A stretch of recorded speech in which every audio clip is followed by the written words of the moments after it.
নমস্কার বন্ধুরা, আজকে যে রেসিপিটা শেয়ার করছি খুবই সহজ সুস্বাদু একটা হালকা মাছের ঝোলের রেসিপি। এটার মধ্যে না আছে কোনো রকম মশলা, আর না আছে এর মধ্যে কোনো রকম কাজু, টমেটো, এই সমস্ত কিছুর পেস্ট ছাড়া একটা দুর্দান্ত স্বাদের কাতলা মাছের রেসিপি। এর জন্য নিয়েছি এখানে আমি কিছুটা কাতলা মাছের পিস। মাছের মধ্যে একটু লবণ দিয়ে দিচ্ছি। লবণ দিয়ে ভালো করে মাছটাকে মাখিয়ে নেব। আজকে যে মাছের রেসিপিটা তৈরি করছি এইটা কিন্তু আপনারা রুই বা কাতলা দিয়ে দুটো মাছ দিয়ে করতে পারেন। মাছের মধ্যে লবণ হলুদ মাখিয়ে 10 মিনিটের জন্য সাইডে রেখে দেব। এবার একটা পেস্ট করব। নিয়েছি পেঁয়াজ, এখানে আমি একটা পেঁয়াজের হাফ পেঁয়াজ দিলাম, আর দিচ্ছি হাফ ইঞ্চি পরিমাণ আদা, একটা কাঁচা লঙ্কা। এটাকে ভালো করে পেস্ট করে নিলাম। মশলা কিন্তু এইটুকুই। এবার কড়াইতে দিয়ে দেবো সাদা তেল। তেল ভালো করে গরম হয়ে গেলে 1 চামচ ঘি দিয়ে দেবো।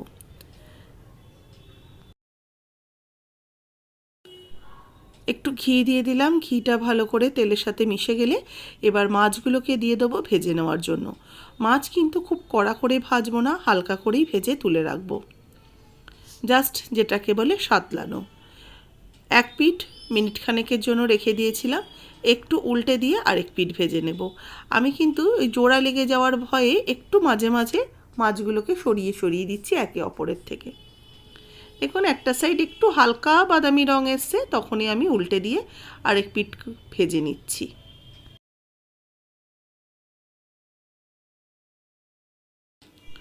রোজ রোজ মাছের ঝোল যখন খেতে ভালো লাগে না, এইভাবে একদিন তৈরি করতে পারেন। গরমের দিনে ভীষণই হালকা সহজ সুস্বাদু একটা রেসিপি, যেটা একদমই গুরুপাক হবে না, খেতেও অসাধারণ ভালো হয়। আর এটা কিন্তু শুধু ভাতের সাথেও ভালো লাগে না, আবার পোলাও ফ্রাইড রাইসের সাথেও বেশ ভালো লাগে। মাছটাকে ভেজে নেওয়ার পর তুলে নিয়ে ওই তেলের মধ্যে একটু গোটা গরম মশলা আর গোটা জিরে ফোড়ন দিয়ে দিলাম। জিরে আর গোটা গরম মশলাটার সুন্দর ফ্লেভার বেরোলে দিয়ে দিচ্ছি বেটে রাখা পেঁয়াজ, আদা, কাঁচা লঙ্কা।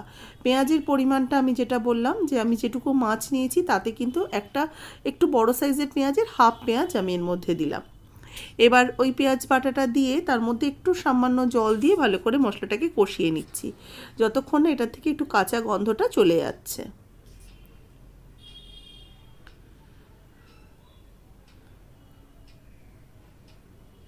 দেখুন মশলাটাকে ভালো করে একটু কষিয়ে নিয়ে যখন দেখবো বেশ মশলাটা একটু ভেতর থেকে দানা দানা হয়ে গেছে বা তেলটা ছেড়ে এসছে, তখন বুঝবো এটা ভালো করে কষানো হয়ে গেছে। এবার এর মধ্যে ভেজে রাখা মাছের পিসগুলো অ্যাড করে দিচ্ছি। মাছের পিসগুলোকে দিয়ে এবার এই মশলার সাথে একটু এপিট ওপিট করে মিক্সড করে নেব। এতে কিন্তু কোনো রকম গুঁড়ো মশলা যাবে না, যেমন জিরে, ধনের গুঁড়ো, এইসব কিচ্ছু যাবে না। এবার এর মধ্যে দিয়ে দেবো 1 কাপ দুধ। দুধ দিয়ে দিলাম 1 কাপ, আর হাফ কাপের মতো জল দিয়ে দিলাম। এবার জল আর দুধটা ভালো করে মিশিয়ে নিয়ে তার মধ্যে দিয়ে দিচ্ছি দুটো চেরা কাঁচা লঙ্কা। এবার এর মধ্যে একটু রঙের জন্য দেব লঙ্কার গুঁড়ো। এটা কিন্তু কাশ্মীরি লাল লঙ্কা দিচ্ছি না, এটা জাস্ট একটু হালকা ঝাল ঝাল হবে, তার জন্য এর মধ্যে একটু ঝাল লাল লঙ্কার গুঁড়োই অ্যাড করলাম। হাফ টিস্পুনেরও কম কিন্তু এতে দিয়েছি। এবার এটাকে ফুটতে দেব। তার আগে কয়েক দানা চিনি দিলাম, আর স্বাদ মতো একটু লবণ দিয়ে দিচ্ছি। লবণ আর চিনিটা দিয়ে একটু মিশিয়ে নেব। মিশিয়ে নিয়ে দুধের মধ্যে মাছটাকে ফুটতে দেব। মাছটা এদিকে ফুটতে থাক, ততক্ষণে একটা বাটির মধ্যে নিয়ে নিচ্ছি 1 চামচ ময়দা। ময়দার মধ্যে একটু জল মিশিয়ে এটাকে একটা ঘোল বানিয়ে নেব।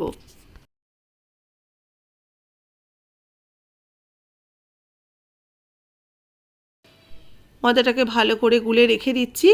এদিকে মাছের ঝোল কিন্তু বেশ ভালো মতো ফুটে উঠেছে, আর ঝোলটাও বেশ ঘন হয়ে উঠেছে। এবার এর সাথে দিয়ে দিচ্ছি একটু শাহি গরম মশলার গুঁড়ো। অল্প একটু গরম মশলার গুঁড়ো দিলাম, শাহি গরম মশলা যেটা আপনারা নর্মাল বাড়িতে ইউজ করেন সেইটাই আমি দিয়েছি, হাফ টিস্পুন।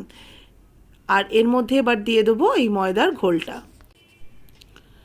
এই ময়দার ঘোলটা এবার উপর থেকে ছড়িয়ে দিচ্ছি।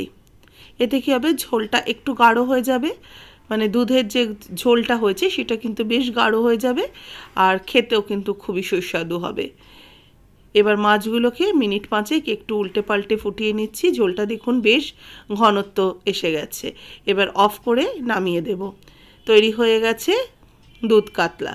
আজকের রেসিপি কেমন লাগলো অবশ্যই জানাবেন। ভালো লাগলে বরাবরের মতো একটা লাইক শেয়ার করবেন। যারা নতুন দেখছেন অবশ্যই করে সাবস্ক্রাইব করে নেবেন। যারা ফেসবুক পেজ থেকে দেখছেন পেজটাকে অবশ্যই ফলো করবেন, রেসিপিটাতে একটা লাইক দিয়ে দেবেন এবং আজকের রেসিপি অবশ্যই বাড়িতে করে আমাকে জানাতে ভুলবেন না কেমন